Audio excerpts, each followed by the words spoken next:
We've all been there. That first ride. No more training wheels, no more support handle to prevent the lean. This new freedom has opened up, and then they're gone.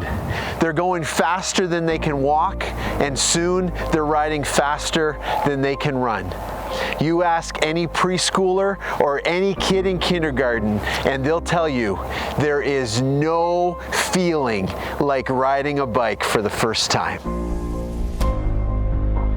Over the last few days, I was able to help my daughter experience the freedom of her first ride.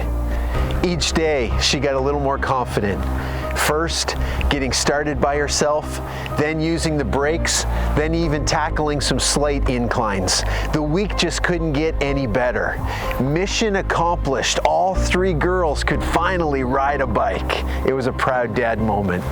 So my girls were drawn to this dirt pump track that was just beside the parking lot where Clara had been learning to ride her bike. And if you have older siblings, you know the feeling that she had. She just had to do what her older siblings were doing.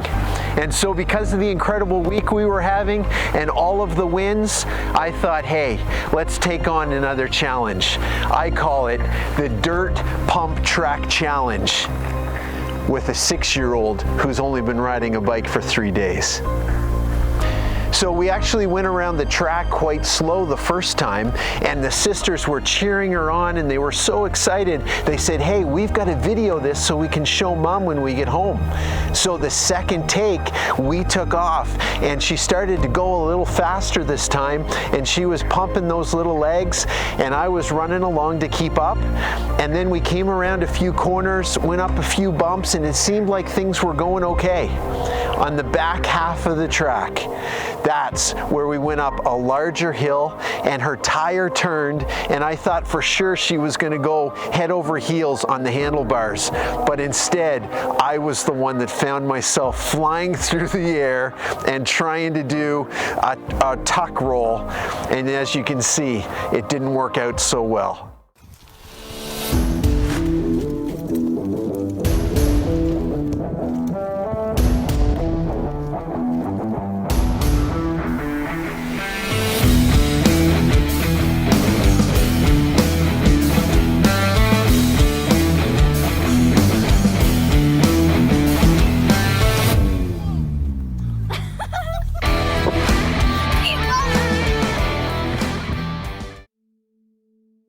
Well, this is it. This is the spot right here where my perfect week came crashing down, literally face first in the dirt. And I'm so glad that you could have a laugh at my expense. We need to be laughing at a time like this. And we're in a series right now called Grace is Greater. Grace is greater than our guilt. Grace is greater than our brokenness. And my role today is to let you know that grace is greater than your wounds. My wound this past week, it was my pride. Literally falling on my face for all to see. But hey, I could laugh that off. But if we're honest, we all have wounds and scars inside that aren't so funny at all. These wounds, they can hit you at any particular phase of life, at any time. You remember those elementary years? When you were teased or made fun of, or that bully, it really affected your self-worth. And then that loved one that you really thought cared about you ended up hurting you. Man, that's hard on the self-esteem. And then you get to the teenage years, and there are just so many challenges during those years to be wounded. You think about friendships, it's just your whole world as a teenager. And then there's a fight, there's a disagreement, and it just really wounds you. The way that they treated you, or that text that was sent that slandered your reputation. Or maybe the wounds have actually come from yourself, from negative self-talk, or perhaps wounding your own body. And then as adults, you would think that we would become immune to these wounds, when actually we carry a lot of the wounds from childhood or as teenagers into adulthood, and then they compound in a bigger deal with more impact, because as an adult, when you get wounded, it's real life and it's real sincere. It's real heavy. And when we talk about wounds, these are wounds that don't heal themselves in just 6 weeks. So what are we supposed to do? You know, that wound inside of you, it may seem so big that you don't even know where to start. Well, first, as Christians, let's remember that God's grace is a big deal. It changes everything. We come together at church and we celebrate it and we sing about it. And when we think about God's grace, we have to remember that this is this special gift, this forgiveness that He's offered to us. It will blow your mind when you think about it. It's kind of like this. It's that you've been sentenced to life in prison, and then you've been set free. It's pretty significant. Or what about this? You've been diagnosed with this terminal illness, and then the doctor walks in, or he calls you and says, hey, I've got a cure. It's a big deal. We celebrate that. So the first step when you think about your internal wounds is you celebrate what you know for sure, and that is God's grace. It just blows your mind. I don't deserve it. You don't deserve it, but yet it's been given to us. So what does this incredible gift of grace have to do with my internal wounds? Have you ever heard the expression that there's two sides to every coin? Yeah, this is where it gets messy.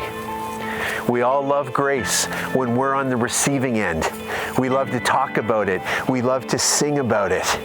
But when we flip that coin over, we now are the ones that have to give the grace. And I told you, it gets messy. So when you turn that grace coin over, that's when we're called to offer forgiveness to other people. It's your parents, your mom or your dad that hurt you. It might be the spouse that was unfaithful. It is that relative that may have abused you. It's that boss that fired you. It's that coworker that made up stories about you. It's that post that tarnished your reputation. Grace is a fine idea when you're on the receiving end, but when you're called to give it, that's when it gets messy. So listen, this is really important. Jesus repeatedly spoke about forgiveness. He used it in his parables. He spoke about it in his teachings. And then when the disciples asked how to pray, he even inserted it into the prayer. This is so popular. You may be so familiar with this that you may not even hear this anymore. Take a listen.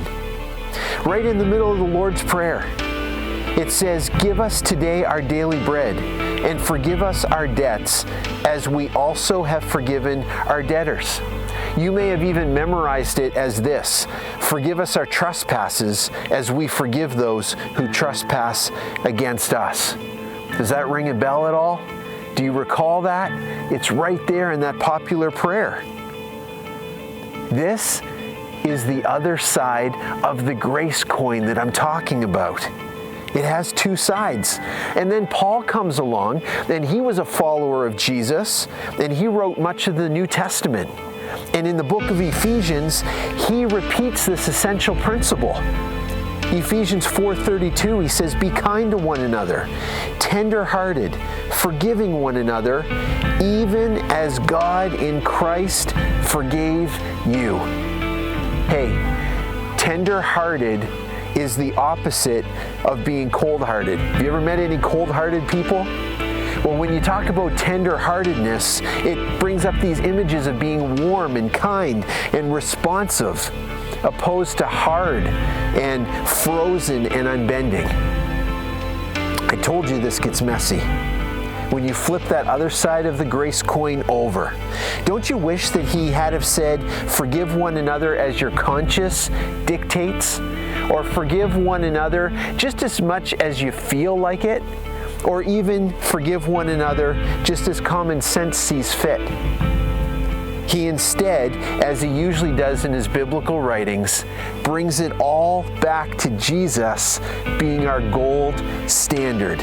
Forgive others as Christ forgave you. That's the first part of the grace coin that we talked about earlier. The question isn't, did you get hurt? Instead, the question is, are you going to allow that hurt to harden you?